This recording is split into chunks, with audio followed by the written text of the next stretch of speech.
warahmatullahi wabarakatuh. Perkenalkan, nama saya Aldi Nur Hadi. Saya dari Fakultas Ilmu Komputer, Prodi Sistem Informasi, kelas 1 AINAS, nomor NIM 14.22 3000. Di sini saya akan menjelaskan tentang penerapan basis data pada organisasi perusahaan. Pengertian basis data. Basis data adalah kumpulan data yang saling berelasi. Data sendiri merupakan fakta mengenai objek, orang, dan lain-lain. Data dinyatakan dengan nilai angka, deretan karakter, atau simbol. Basis data menurut Adiniata Lubis adalah tempat perkumpulan data yang saling memiliki relasi di dalam suatu tempat yang bertujuan untuk dapat memudahkan pemanggilan atau pemanfaatan kembali dari data tersebut. Adapun arti lain dari basis data menurut Adiniata Lubis yaitu suatu sistem penyusunan dan pengelolaan record-record dengan menggunakan komputer dengan tujuan untuk menyimpan atau merekam serta memelihara data secara lengkap pada sebuah organisasi perusahaan sehingga mampu menyediakan informasi yang optimal yang diperlukan pemakai untuk meneruskan proses pengambilan keputusan. Adapun menurut Stephen Armstrong, basis data adalah mekanisme yang digunakan untuk menyimpan informasi atau data. Tujuan dari basis data. Menurut Fatanca, tujuan utama dalam pengelolaan data dalam sebuah basis data adalah agar kita dapat memperoleh data yang kita cari dengan mudah dan cepat. Secara lebih lengkap, pemanfaatan basis data dilakukan untuk memenuhi sejumlah tujuan objektif seperti beberapa berikut ini. Yang pertama, kecepatan dan kemudahan. Pemanfaatan basis data memungkinkan kita untuk dapat menyimpan data atau melakukan perubahan dan menampilkan kembali data tersebut dengan mudah dan cepat. Yang kedua, efisiensi ruang penyimpanan. Penggunaan basis data mampu mengurangi penggunaan redundansi data. Hal ini dapat dilakukan dengan menerapkan sejumlah perkodean atau dengan membuat relasi-relasi dalam bentuk file antara kelompok data yang saling berhubungan. Yang ketiga, akuratan. Pemanfaatan pengkodean atau pembentukan relasi antar data dengan menerapkan aturan atau batasan tipe data dapat ditetapkan dalam database yang berguna untuk menentukan ketidakakuratan pemasukan atau penyimpanan. Yang keempat yaitu ketersediaan.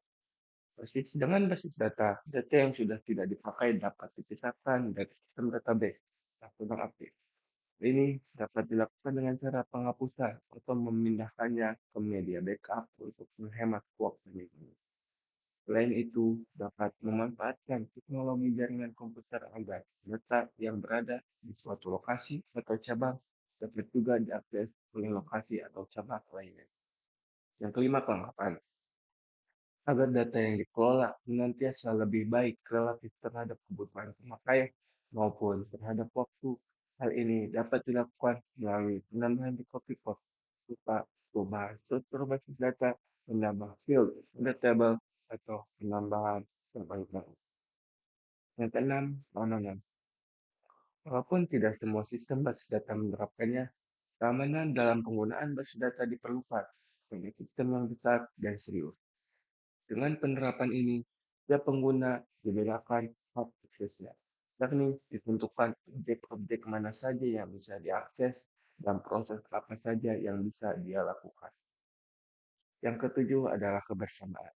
Agar data yang dikelola oleh sistem mendukung lingkungan multi-user atau banyak pemakai dengan menjaga atau menghindari munculnya problem baru seperti inkonsistensi data karena terjadi perubahan data yang dilakukan oleh beberapa user dalam waktu yang bersamaan atau kondisi deadlock karena ada banyak pemakai yang saling menunggu untuk menggunakan proses.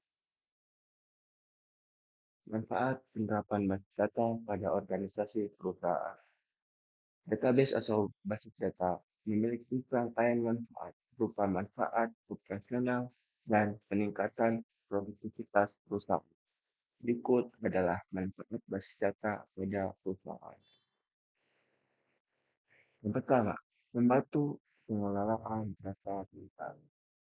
Manfaat pertama dari penggunaan database adalah untuk membantu pengelolaan data perusahaan Anda.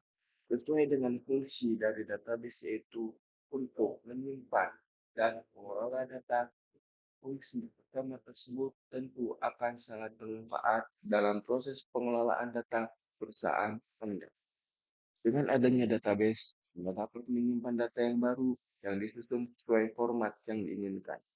Data yang tersimpan dengan rapi tersebut dapat memudahkan Anda dalam mencari data yang diinginkan. Yang kedua, mengurangi redundansi data dengan mudah. Manfaat database bagi perusahaan yang selanjutnya adalah dapat mengatasi redundansi dan inkonsistensi data yang akan dikelola. Hal ini dapat dilakukan dengan cara memoralisir di sistem yang ditandai sebagai data duplikat. Walaupun cara tersebut tidak akan mengurangi redundansi secara keseluruhan, berbaiknya itu dapat digunakan untuk mengontrol redundansi data.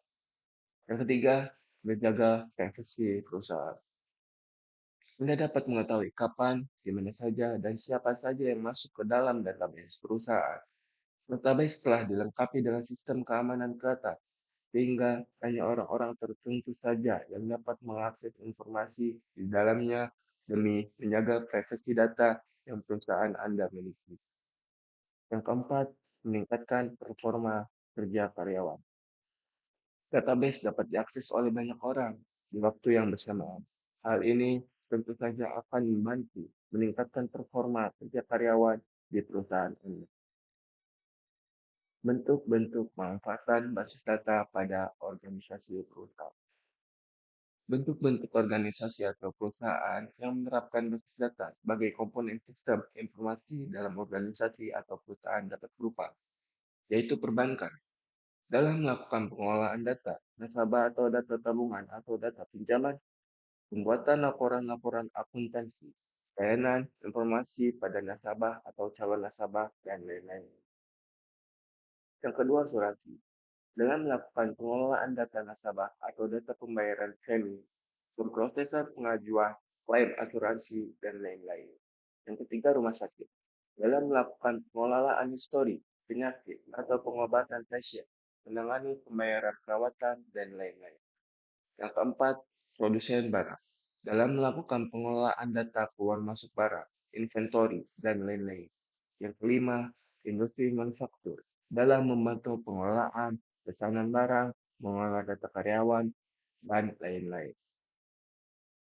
Yang keenam, pendidik atau sekolah. Dalam melakukan pengelolaan data siswa, penjadwalan, kegiatan perkuliahan, dan lain-lain. Yang ketujuh, telekomunikasi. Dalam melakukan pengelolaan data administrasi kabel atau data pelanggan, menangani gangguan, dan lain-lain.